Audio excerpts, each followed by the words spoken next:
Hey everybody, this week on the podcast, a very, very funny producer, writer, director, comedian, John Riggi, a friend of mine who is also working with me in developing my life story for a TV show. We're doing that along with Don Scardino, a great director who's going to be a guest on my podcast very soon. John started out as a stand-up out of the Midwest and has made appearances on The Tonight Show and has been a writer and producer on some of the biggest comedy shows, The Larry Sanders Show, The Comeback on HBO, 30 Rock, where he did a lot of work. He's got some really great stories about working on 30 Rock, working with Alec Baldwin, Tracy Morgan, and just how TV gets made. He's the guy that makes TV shows. He's the guy who you see at the beginning of the show that says created by or executive produced by. This is like one of the guys in Hollywood that makes TV in a big way. So I wanted you to get to understand what people like that do and how they bring TV to you, and just hear how funny John is. So it was a really fun conversation.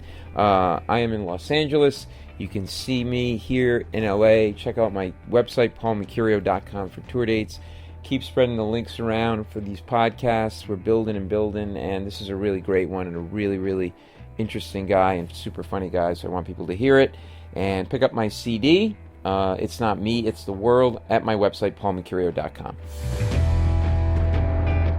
Hey everybody, welcome to this week's podcast. I'm sitting here with an extremely talented, extremely funny gentleman who has fabulous shoes on, Mr. John Riggi, comedian, television writer, producer, show creator. Cobbler. He's like an evil villain. He's licking a candy pop, a C's candy pop, but sort of like an evil villain a little bit, with the shaved head. C's candy, if we could get some of those off of this, that would be great. I love them, C's candy. And John and I are, working on an idea along with another great guy, Don Scardino, a director who couldn't be here today because he's playing the Ponies. Supposedly he's at work, but I don't think he is.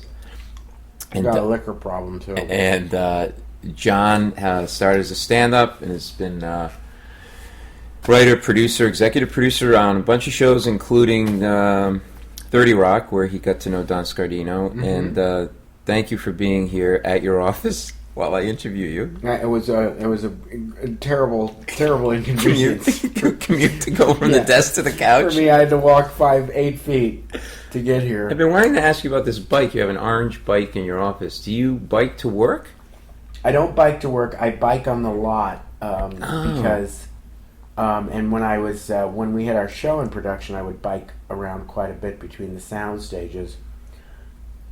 But now the show isn't on, so the air is coming out of the tires, and I don't use it. But that was a super fun night show. Super fun night, and also we have a cart now. So now, what happened with the super fun night? Why didn't that go?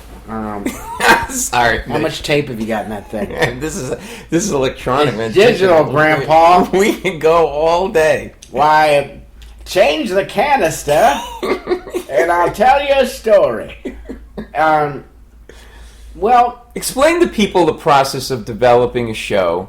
What I like to do on my show is to introduce my listeners to people at different walks of life who do what they do, and you're at the top of the profession. You write, create shows. You've been an actor and a comedian as well. But the process of creating quickly a show, pitching it, getting it on TV, and then why you failed at it. Come on, that was a joke, right? Yeah, I got it. I'm fascinated by your gym bag because it's like a little tiny gym bag for like a little tiny basketball player. It's like literally miniature size. Like if LeBron James was like just this tall, like 3.5 feet, he could wear that gym bag and it would look normal. Yeah, I get all my weight. Or maybe less, maybe like 2 feet. Okay. I do keep a headband in here and sneakers just in case. In case I run into a small person and I want to dominate them on the court. I think you just carry that bag and go, don't fuck with me. Look how tall I am. I'm a giant. It'd be good if it had a shoulder strap. Yeah. I gotta take a picture of that. How does it happen? Well, in that particular case, we're at the Warner Brothers lot, and you have a production deal here with the Warner Brothers studio. So that means you're very good, and they wanted you, and they give you millions and millions and millions and millions of dollars. Right. Also, they're listening. Oh, they're listening right now. It's bugged. In the particular case of Super Fun Night was a pilot that was written by Rebel Wilson that was taken out by Rebel Wilson after she had done the first Pitch Perfect movie. And there was a lot of interest in Rebel because that movie was a big movie for her, and so a lot of people wanted to work with her. And so ABC and CBS got into a bidding war on the script, and ABC won, or CBS won. I know the story very well. CBS won. So they did the show as a multi-camera show, which means that there's a live audience there, and it's kind of like like Friends and those kinds of shows are multi-camera shows. Mm-hmm. So basically, that means a live studio audience. Live studio audience. It's a little bit brighter, and, right? Yeah, as opposed to single camera, like where it 30 looks like Rock, right? Where it looks which like is a film, right? More filmy. So, so they did this single camera version of it, and afterwards, CBS decided not to pick the show up. And do they ever tell you? I mean, I know the answers, but for listeners, do they ever tell you why they don't pick it up? Which is hard because no, they don't ever really tell you why, and that's got to be frustrating. They right? also don't tell you why they do pick it up, so it's all a mystery. It's not even sure. You just don't question. You just drink until you hear. But so, and also, by the way, I was not involved in any of this of what I'm telling you about. This is all way before I came on. So then, magically, CBS actually gave up the property and gave it to ABC for money, a payment for sure. But they got it away from CBS. Now, that alone doesn't happen very often. And honestly, again, why that happened, why CBS was willing to give it up, I have no idea. Mm-hmm. But they did. So then ABC wanted it, but ABC said, we want it, but we want it as a single camera show. So no audience, shot more like a film, that kind of thing. And that's where I came in. So they were, my studio, Warner Brothers, was looking for a showrunner, and they said to me, would you... I had seen the pilot, and I honestly was like, it's funny, but it's not my thing, and I just not interested, so I'll pass. I saw the CBS multicam version. And then when it was up for grabs and ABC got it, they revisited me and asked me about it again, and I said, I really kind of don't think I'm the right person for Rebel. And they said, well, would you just sit down and talk to her for like 20 minutes? And so I had a meeting with her. And I was very taken by her, and she's a very formidable presence and really funny. And I thought, well, maybe we can. Maybe if we do make this a multi-cam or a single-cam show, maybe we can make it into something.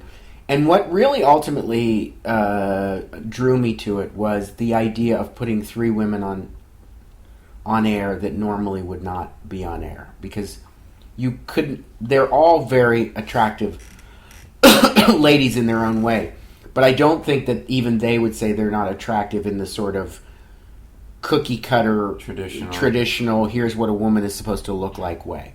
And I liked that we were going to showcase these three women who maybe weren't the ones who were picked to go to prom or asked to go to prom or anything like that, and do a show about them. So I really liked that element of it. What went wrong was a couple of things. And if you don't want to say you don't, I don't want to compromise. No, I'll say this part. I'll say this.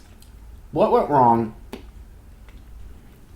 part of what went wrong was there were a lot of things that make a show work and a lot of things that make a show not work.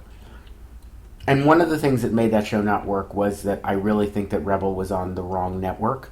And with all due respect to ABC, because I think they're great and they're great at what they do, but they do kind of much more kind of what I would say sort of more family kind of comedies. Right. And Rebel is a much more edgy comic, and she has a edge to her, and she likes to push the envelope quite a bit. And I think that they kind of had a hard time both getting on the same page as to what the show should be. So, you know, I think it was, you know, there's a lot of things about it that I'm really proud of, and obviously a lot of things about it that I wish we could do over again and get a second swing at. Yeah. When you were on 30 Rock, I mean, you've been a writer, and then what you typically do on Scripted Half Hours is you sort of move up the ranks. You're producer, co-executive producer, executive producer. When you reach that level, how do responsibilities differ and change as you sort of move up the ranks from writer to producer to executive producer, essentially show running the show, and dealing with talent in that capacity, and like how crazy talent can be? Well, you know, again on a multi-camera show, like when I was on Will and Grace, I was a co-executive producer on Will and Grace, but I was by no means the showrunner. And in a weird sort of a way, a multi-camera show doesn't really need a lot of hands on deck in that way, like dealing with talent and stuff like that, because on a multicam show, basically you rehearse every day for 4 or 5 days, whatever it is, 4 days. It's a 4-day shoot week. So you rehearse, the actors come in, they work with the director, they rehearse for 2 or 3 hours, maybe a little longer. You watch a run through with the other writers, you see what works, you see what doesn't work, you go back upstairs and you write. Show night, you shoot the show. And that's really where the showrunners, even the showrunners, aren't really in there like dealing with talent or anything like that, because it's all sort of happening so fast, like it's all being shot in that one night. A single camera show is like a movie, and you shoot every single day, and you shoot for 12 to 14 hours a day, and somebody has to be on the set dealing with things that happen on the floor and happen with the actors. Sometimes actors have questions about the scene. Sometimes actors don't want to say a line a particular way. Sometimes actors... How do you deal with that? Like, do you just eventually kind of give in because the actor has to deliver it? Do you ever have an incident, funny or otherwise, where you're just like, look, do it this way or whatever? Like, if you... Well, I always found that, like, with a really good actor like Alec Baldwin, if you could give him a reason for the line being there, like the thinking behind the line. Can you give me an example of something that you did with him? I can't, but I can give you an example of where I didn't have one. Was with Elaine Stritch, who's also, I understand, fairly demanding actress and knows what she wants. She was a tough bird, yeah. But I loved her. And I think I might have told you the story before, but basically the first time she was on, she was my problem from the time we got to 30 Rock. I became her handler because I was the one who suggested her, and then I was the one who, when we sent her the script and she phoned back and said, I've got a lot of questions. And so Tina said, Riggi, get in a cab and go talk to her. So I went up to the Carlisle and I met her. I'd never met her before. And I became like Elaine's go-to person. And you immediately hit it off with her? I liked her a lot. Yeah. She was tough, but I liked her a lot. Yeah. I thought she was... First of all, I couldn't even believe I was getting to work with her because she's just such a... She was just one of the last ones. Yeah. You know? And I know, I mean, we won't see another of her kind coming down the pike, I don't think, ever. Broadway trained, right? Started in theater and... Yeah. From Detroit, moved to New York, became a Broadway actress. Amazing, amazing career. And tough as nails. But we did the end of the first season on 30 Rock. We did an episode where Jack had a heart attack. And Elaine was supposed to say, Colleen who's her character, Jack's mom, wouldn't go into the hospital room to see Jack. She was afraid. She didn't like hospitals. I remember that. So Liz was going to go in instead. And so as Tina was walking down the hall, Elaine was supposed to say, "Tell my boy I love him, but not in a queer way." So we rehearse, and she comes up to me, and she says, "John, I don't want to say that. I don't want to say in a queer way. That's insulting to homosexuals. I don't want to say queer." So, literally, she's standing on the other side of a counter like a we're in an actual hospital. It wasn't a set. We found this old abandoned hospital in Queens somewhere, and we were in this hospital, and she was standing on like the other side of like the nurses station. And she said that, she walked up and said that to me, and then Tina was like downwind like 10 feet, and she was just looking at me like, "Do something." I had nothing. So I said, and this was not true, I said, "Oh, Elaine, when we said queer, I don't think we meant queer like gay. I think we meant queer like weird.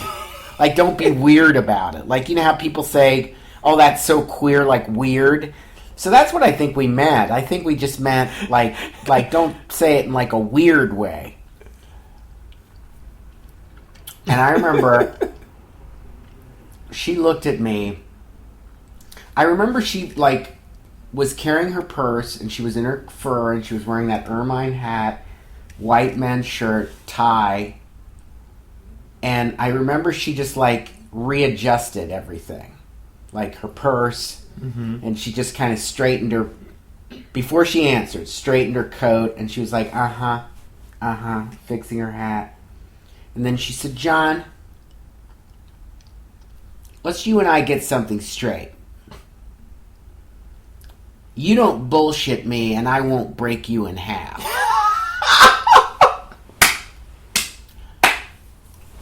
That's awesome. And so then I said, "You're right, Elaine. I don't have anything." I was like, and so I didn't have anything else. I said, "Can you just give me one? Can you just do it once?" And she's like, "I'll say it once, but then I'm changing it." And she did. But as we as writers always say, all you need is one time. Right. And we got it. Right. And we used it. But she didn't want to do it. But there's an instance where I had no reason. We wanted to say queer. Don't be faggy about saying right, that to my exactly. son. Of all that, she seems like, especially that generation, and the kind of tough broad that she is, that would have rolled off her back saying that. You never knew. It was like sometimes she would say the craziest things. And especially coming from, you're gay and you're out about it, so it's like it's coming from a writer who's, it just... Right. Now, how was, Tracy's a friend of mine, and, he can be off the rails and then great. Like, were there moments with him where it was just like a crazy Tracy funny moment of, like, sort of dealing with him on set, or, and sort of working with him or getting him through it? I love Tracy. Yeah. And he was, without a doubt, so fun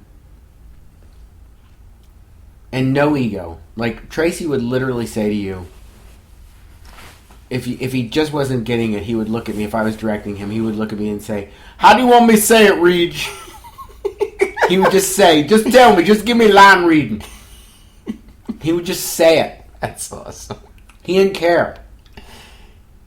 And he also probably had a lot of respect for you as a stand-up of yourself, right? Like, and sort of, like, I think there's always that camaraderie between an actor who's a stand-up and a director-writer who's a stand-up. That was the nicest thing that he would do. Sometimes there would be, he'd have friends of his come, like a lot of his friends from the neighborhood would come and visit him on set. And I'd be walking on the set, and he'd be sitting outside. We had like a craft service table right outside.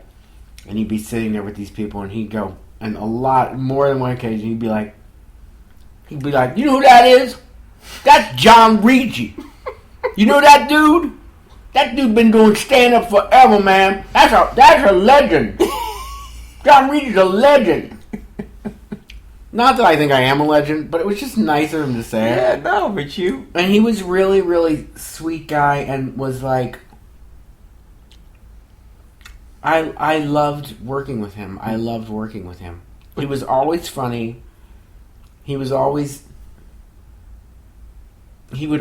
do his work. If he had a hard time remembering lines sometimes. How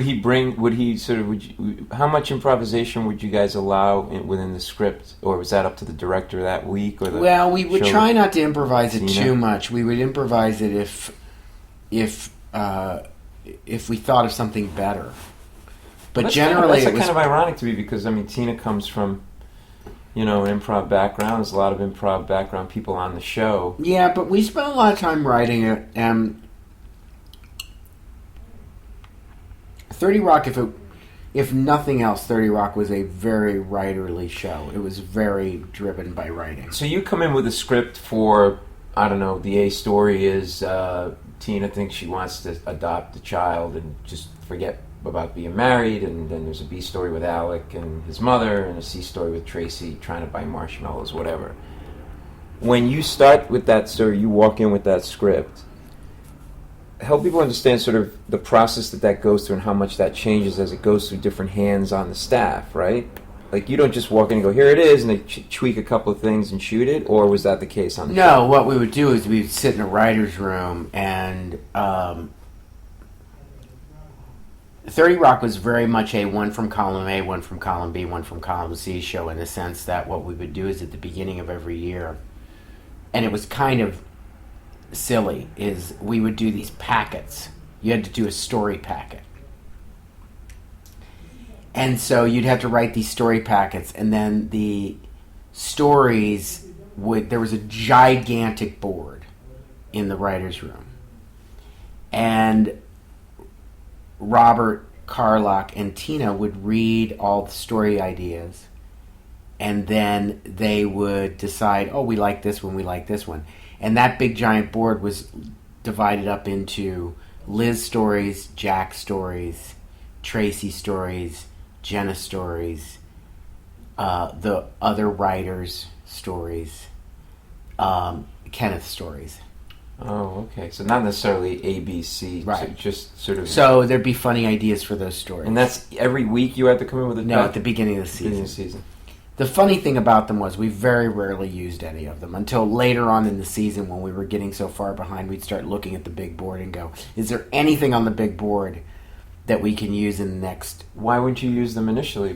Because we would, for one thing, they wouldn't come in right away. We would do a thing where we'd sit down and let's talk about where we're going this season. Mm-hmm. And we'd do that for a week or 2 weeks. And things would start to get generated. And the thing that sucked about it is sometimes you'd have a story idea that would wind up being very similar than something that happened that was talked about in the room, so you couldn't put it in your story packet.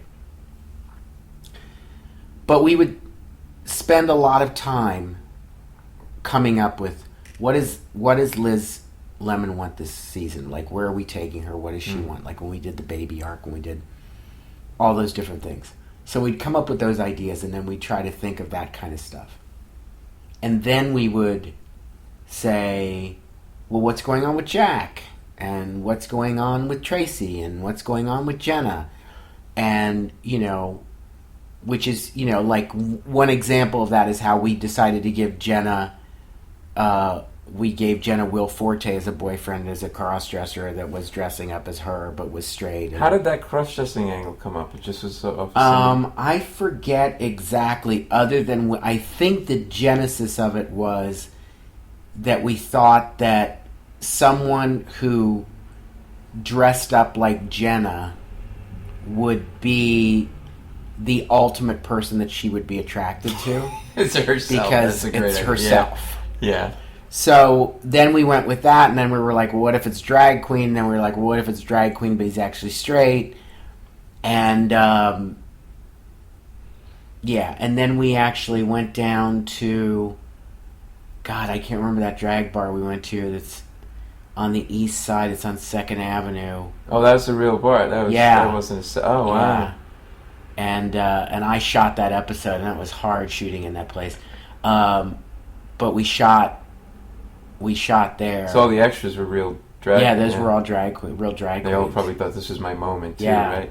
So, but that would be an example like stuff we would do. So we would look at the individual characters and decide that. So the thing that was extraordinary then about the show is that, you have 21, I don't even think that. I think we had 20 minutes and change to tell our story. And we were running a main A story, a B story, a C story, and sometimes like a D runner. Jesus. So we were running like 4 stories in a 20-minute episode. But it kept the pace. That Yeah. really had great pacing. Yeah. Why did you flirted with the idea, the show flirted with the idea of Alec's character and Tina's character getting romantically involved? It seemed like once or twice close. Did you guys talk about it, and was there a reason that they never... Well, Alec and Tina both, as people, were just like, no, we're not doing that. Like, they just had no interest in following that storyline. That's one big thing. The other thing was... Maybe because they didn't want to kiss each other? Or because I think they kind of felt weird kissing each other, and they were just like, is that really where we want to take this, and whatever. But the other reason we danced around it a little bit is because it never occurred to us. Like, really, as a viewer, I watched that. The only reason we just started hearing people saying, oh my God, the sexual tension between them is so crazy. Are they going to hook up? And we were like, what? It was just so not on our radar screen that it was just very surprising to us. And I don't think we knew. I'll tell you, it's the funniest moments for me is when he would just out of the side of his mouth slam her with an insult when you think he was going to say something nice. Don't do like, you look like Jack Kennedy with a hole in his head. Whatever he would say to her. It would just be like, bam! Yeah. And it just would make me fall off the couch. Yeah. And do those trinkets get sort of laid in or as the script is going on, those little precious moments? Is that Alex sort of ad-libbing at times? Or no, he didn't ad-lib too much. We wrote him stuff. The thing that Alec did that was amazing is we would write him insane runs. Like a half a page of dialogue that was one speech that he'd have to get behind that desk. And he would say it so fast. Like when you watch and get it Jack's delivery, it's rapid fire. Like there's no pausing. There's not somebody thinking about the next word. It's just all coming out. But that's because I think he thinks that's what that character does. Yes, absolutely. A guy like that who runs, it reminds me of working on Wall Street of these guys that I would work with, and it's be like, blah, blah, blah, blah, next, blah, blah, blah, next. Absolutely, but Alec was also aware of the pace of the show, and was like, I need to keep the pace up, like, because otherwise, if just on a time, it wouldn't work in the motif. In a time. But literally in the structure of the time of the show, if I don't literally blaze through the speech, half of it will get cut on the cutting floor because there just won't be time for it. So he became very adept at saying a lot of words and very, very difficult. I don't know if you ever saw I was just talking about it the other night. That's why it's in my head. There was one little gag that we were doing when Jenna. And this is with Jane and Alec together, like in a little dance. Jenna was lying about her age. And he asked her a series of questions really fast. She was like, well, Jack, I'm only 27, or I'm only, 29 years old. And he was like, what year did you graduate? What was the high school? What was the high score of the thing? Who played in the World Series that year? And he was like, boom, boom. And they were just back and forth. Like, there was not a space between them because they were just going. Yeah. And we did a lot of that. Yeah. We did a lot of that. And that was great for the writing. Oh, I know you have to go real quick. When you were stand-up, a story of, oh, this is great, this is what I should be doing, or a story where, like, what the fuck am I doing, I gotta stop, or, like, funny or otherwise? I will tell you the greatest story of when I was a stand-up, which was when I Started you're from Chicago, thought about going to medical school, started doing stand-up. Decided not to. I decided not to go to med school. Decided to do stand-up instead and moved to California. You also might know him as the bank clerk in Seinfeld when they go to hello, hi. I might know that. It's a hi, hey, yeah. A hearty hello. A hearty hello. So, I did The Tonight Show. First of all, just doing The Tonight Show was the greatest thing. Without a doubt, was the greatest thing ever. Meeting Johnny. Yeah. And Johnny came backstage to my dressing room after my first appearance and shook my hand and said, "We're going to see you again really soon." And I thought my head was going to pop off. Wow. But I will say that I did it 2 more times. On the 3rd time was his last year that he was on. So he was being very specific about who he wanted back. And he asked me to come back and do a set. And I did my set. And I sat down. Wow. And I remember I sat down, and he said, and I had written this little bit that he did with me. He said, "How does this feel?" And I said, "It feels great." I said, I've practiced this moment 1,000 times in my brain, and it's really is just like this, except you're made out of cardboard. And then I did the rest of my jokes, which was a couple things, and then we went to commercial. And when we went to commercial, and you have to be a real Johnny Carson fan to appreciate this, but he leaned over to me and he said, all 3 times you've been on, you take these enormously long pauses between your jokes. Like, you say a punchline, and then you just let it sit with the audience. And he said, and the only other person I've ever seen do that is Jack Benny. Wow. And Jack Benny was his mentor. Yep. And he said that to me, and I said, wow, well, that's very nice of you to say. And he said, you should keep doing that because it's really special and really unique, and you can pull it off. Wow. And I remember thinking, I'm ready for the sniper right now. I'm ready. They can put the beam right here on my forehead. I'm ready to go. That's a great story. Yeah. Well, thank you for doing this. Thank you, man. I hope everybody learned something about TV. That's a great Johnny Carson story. Yeah. That's a great Tonight Show. He was a great man. Yeah, it was nice that you got to do that and live that dream. A lot of people don't get to do it. Very funny, John Riggi. All right. Well, I gotta go. I got 8 feet to cover. You gotta go walk over to your thing. What class are you going to? Français. You go. Oh. Oui, je parle Wait, français. what's this all about? Because you're going to France? No, I want to take a useless language. So Wow, you're one of those guys that does that kind of thing? Mm-hmm. You're so sophisticated. I know. Little kid from Chicago. Look at you. Très formidable. I want you to tell another time that story about taking your mother to France. Oh, yeah. Yeah. That's a great story. You want to tell it now? You got to go, right? Really quick, I took my mom to France, and I spent so much money. We stayed at the Plaza Athénée. I got the room that Carrie stayed in at Sex and the City, so I spent so much money. And it was very much worth it. My mom's passed away since, and I'm so glad I did it, so I don't want it to sound weird, because we drank champagne at like 10:30 in the morning, and it was fantastic. Magnum of champagne in the room, champagne. and he and his mother hammered it. Your mother's 81. 81 hammered at the time, champagne. yeah. And we drank this and just looked at the Eiffel Tower, and it was really great.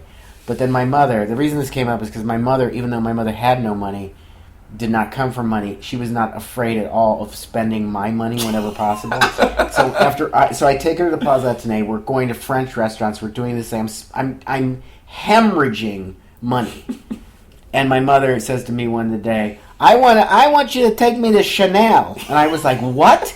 And she's like, you take me to Chanel. I want to buy a dress at Chanel. And I was like, are you out of your fucking mind?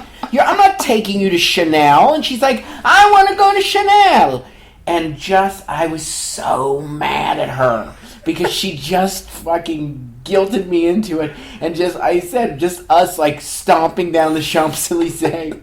Like a petulant little boy. Me just going, God damn it. And then taking her to Chanel. And then she's like, I can't wear anything in here. And I'm like, yeah, of course you can't. It's fucking Chanel. And you're 81 and you live in Cincinnati. You're a good son. I was. Funny man. Thank you, John Riggi. Thanks, man. All right, so that was John Riggi. How great is that story about his mother? I love the part where he's just walking down the Champs-Elysees, just pissed as shit. Really, really funny guy. You have been seeing his work for a long time. If you didn't know it, now you do. And hopefully you'll be seeing his work again and if my show gets off the ground officially and we start filming a sitcom for me, which would be crazy cool. All right, thanks for checking out the podcast. Go to my website, paulmecurio.com, for my new CD. And as always, appreciate you loving the podcast and keep spreading the word about it, people.